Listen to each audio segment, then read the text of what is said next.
বছরখানেক আগের কথা। জঙ্গলের এক কচ্ছপ খরগোশকে দৌড়ে হারিয়ে দেয়।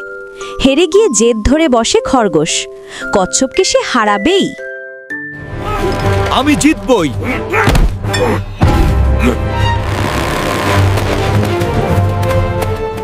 কচ্ছপের সঙ্গে ফের দৌড়। খরগোশ এবার চ্যালেঞ্জ দিয়ে বলল, আমি জিতবই। বনের মধ্যে শুরু হলো কচ্ছপ আর খরগোশের দৌড়।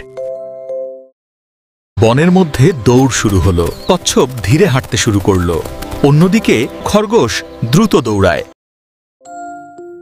কচ্ছপ ধীরে ধীরে চলতে লাগলো, অন্যদিকে খরগোশ শাঁ শাঁ দৌড়াতে থাকে। হঠাৎ বানরের ডাকে থামল খরগোশ। বানর তাকে জিজ্ঞেস করলো, একটু আম খাবে? তুমি কি আম খেতে চাও?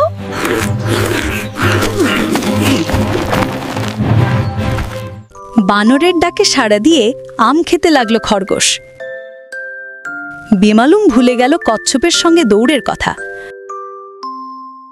আর সেই সুযোগে ধীরে ধীরে ফিনিশ লাইন পার করল কচ্ছপ।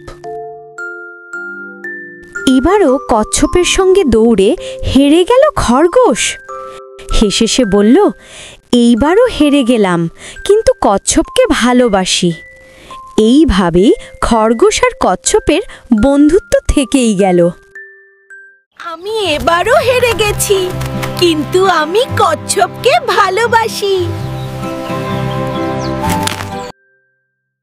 এই গল্প থেকে শিখলাম, প্রতিযোগিতার থেকেও বন্ধুত্ব বড়।